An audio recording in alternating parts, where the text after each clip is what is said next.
Hello everyone, welcome to another video of Rupam's review. আজকে শরীরটা খুব খারাপ এবং কাল থেকে একটা করে ভিডিও আসছে। আজকেও খুব বেশি ভিডিও আসবে না, তার জন্য খুব দুঃখিত আমি। শরীরটা সত্যি খুব খারাপ। তো আজকের যে খবরটা বলবো সেটা হচ্ছে ইয়াশ এবং মধুমিতাকে নিয়ে। ইয়াশ মধুমিতা যখন ছোট পর্দায় এসেছিল, তারা যখন বোঝে না সে বোঝে না চরিত্র করেছিল পাখি এবং অরণ্য, তো সেই দুটোর ক্যারেক্টার মানুষের মনে এতদিন এত জীবন্ত ছিল যে সেটা নিয়ে আমরা জানি হিন্দিতে সিরিয়াল হয়েছিল। এরপরে শুধু সেটা সেখানেই থামেনি, এখনও মানুষ সেই সিরিয়ালটাকে কোথাও একটা কি প্রচণ্ড মিস করে। মানে ঘুরিয়ে ঘুরিয়ে সেই শোজগুলো দেখা, সেই এপিসোডগুলো দেখা, এবং অনেকে তো এমন আছে যে সেই ফটো ফ্রেম বের করে বাড়িতে লাগিয়ে রেখেছিল এবং বারবার ইনস্টাগ্রামে যখন বলেছিল ইয়াশের ছবিতে, মধুমিতার ছবিতে যে তোমরা একসাথে ছবি করো, একসাথে ছবি করো। এবং রিসেন্টলি মহেন্দ্র সোনি একটা টুইট করে যে ইয়াশ মধুমিতাকে একসাথে দেখা যাবে, সেটাকে আবার রিটুইট করে ইয়াশ। তো দুজনকে একসাথে দেখা যাবে অনেক ধরে শোনা যাচ্ছে, তো কোন ছবিতে আসবে? আর রিসেন্টলি একটা ওয়েব পেজের খবর বেরোয় যে 11 কোটি টাকা বাজেটের একটা বাংলার খুব বড় একটা রোড ট্রিপের ওপর ছবি আসছে। যে ফিল্মটা রোড অ্যাডভেঞ্চার ওপর হবে, 4 জন অ্যাক্ট্রেস থাকবে। একজন হচ্ছে অঙ্কুশ, অপরজন হচ্ছে ইয়াশ এবং মধুমিতা ইয়াশের পেয়ারে। তো সেটা মেবি রুমার, আমি সেটা নিয়ে কোনো ভিডিও বানাইনি কারণ পুরোপুরি কনফার্মেশন ছিল না।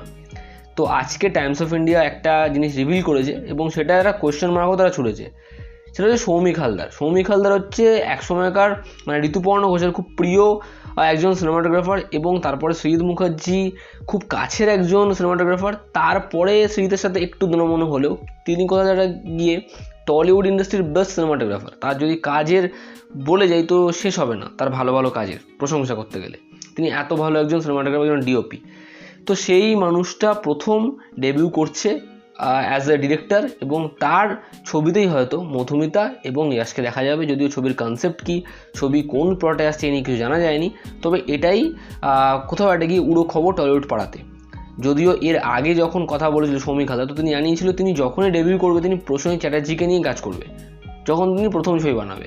কিন্তু এটা বোঝা যাচ্ছে যে সৌমিক হালদারের মানে খুব কাছের রিসোর্সেরাই খবরটা দিয়েছে যে সৌমিক হালদার তার পরবর্তী মানে তার নেক্সট কাজ করছেন, এবং এটাই তিনি অ্যাজ ডিরেক্টর, এবং তিনি কাজ হিসেবে বাছাই করেছেন ইয়াশ দাশগুপ্ত এবং মধুমিতাকে।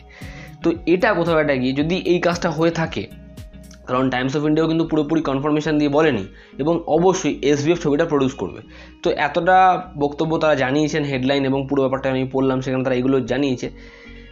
এরপর হচ্ছে যদি এই কাজটা হয় তো কাজটা নিয়ে কিন্তু খুব পজিটিভ এখন থেকে মাথায় রাখতে হয়, কারণ অডিয়েন্সের ক্রেজ দারুণ। এবং আপনারা দেখবেন যে ইয়াশ মধুমিতাকে নিয়ে কথা উঠলেই অডিয়েন্সের যে ভাগটা থাকে না, তারা খুব পজিটিভ থাকে, সেটা তারা কখনো নেগেটিভ কিছু বলে না।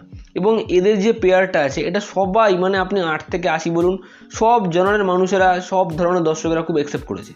তো যদি এটা হয়ে থাকে তো ডেফিনেটলি ইয়াশের ইয়াশের যে ফ্যান ক্রেজ রয়েছে, বা ইয়াশ যেরকম না বড় হিট দিয়ে পেরেছে তার থেকে অনেক ভালো কিছু করতে পারবে, এবং মধুমিতার চরিত্রটাও বড় পর্দায় খুব বড় করে দেখা যাবে। তো এটা যদি হয় তো খুব ভালো হয়। যদিও কনফার্মেশন এসছে একটা, তবে এটা আরও ভালোভাবে আসবে যখন এসবিএফের পক্ষ থেকে বড় করে একটা অ্যানাউন্সমেন্ট বা বড় করে একটা কিছু জানানো হবে। এত অবধি, এবং ভিডিওটা ভালো লাগলে, অনেকটা ভালো খবর দিলাম, ভালো লাগলে কী করতে হবে? লাইক করতে হবে, শেয়ার করতে হবে, কমেন্ট করতে হবে, আর রেড সাবস্ক্রাইব বাটনটা ট্যাপ করতে হবে।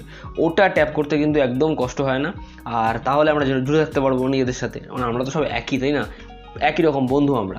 আর তোমাদের এই খবরটা কেমন লাগলো, তোমরা কতটা এক্সাইটেড ইয়াশ এবং মধুমিতাকে একসাথে দেখার জন্য, সেটা কি করতে হবে সেটা কমেন্ট বক্সে জানাতে হবে। তাহলে এরপর আবার খবর আনলে আবার তাড়াতাড়ি আনার চেষ্টা করব। খুব ভালো থেকো, সুস্থ থেকো। আমি এখন সুস্থ নেই যদিও। ভিডিওটার দিকে ভালো লাগলে বন্ধুদের সঙ্গে শেয়ার করো। পরের ভিডিওতে আবার দেখা হচ্ছে। Take care.